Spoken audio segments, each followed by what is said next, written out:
ఈరోజు market yard ATM గారు secretary గారు ఆదేశాల మేరకు వాళ్ళు మమ్మల్ని పిలిచి వరద బాధితులకు వెజిటబుల్స్ ఇవ్వాలని చెప్పారు.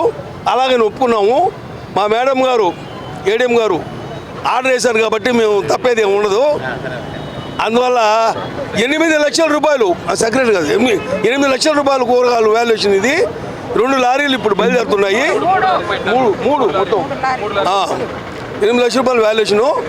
మేము ఇంకా సహాయం కావాలన్నా చేసే ఉద్దేశం మాకు ఉంది. మళ్ళీ ఇంతకుముందు దివిసీమ కేరళ కూడా ఇచ్చాము. మేము హుదూద్ తుఫాను వైజాగ్ కూడా ఇచ్చాము, కేరళ కూడా ఇచ్చాము.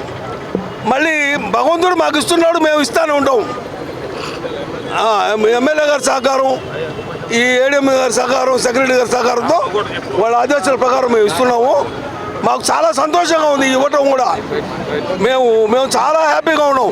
ఎందువల్లంటే వాళ్ళు చాలా బాగా బతికిన వాళ్ళ పరిస్థితి ఈరోజు తీవ్రంగా ఉంది కాబట్టి భగవంతుడు మాకు మేలు చేశాడు కాబట్టి మేము కూడా వాళ్ళకి మేలు చేయాలనే ఉద్దేశంతో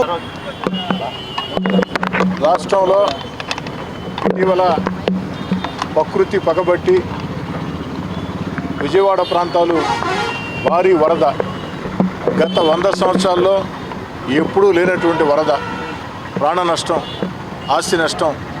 పత్రికలు చూస్తే, టీవీలు చూస్తే హృదయ విదారక వేదనలు.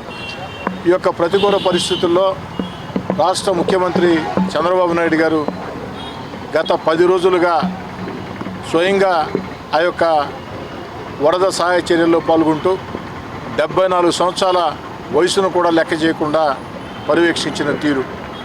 ఈ సందర్భంగా వరద బాధితులకి ప్రపంచం అంతా కూడా అండగా నిలుస్తూ ఉంది. ప్రపంచం అంతా కూడా ఆ యొక్క అండగా నిలుస్తున్న తీరుని అందరూ కూడా, రాష్ట్రం అంతా కూడా వివిధ ప్రాంతాల నుంచి స్వచ్ఛంద సేవా సంఘాలు, దాతలు ముందుకు వచ్చారు.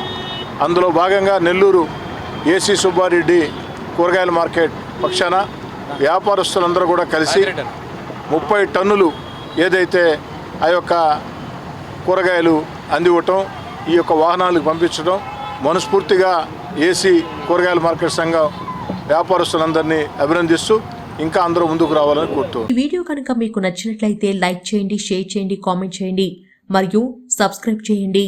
చూస్తూనే ఉండండి లిమ్రా టీవీ.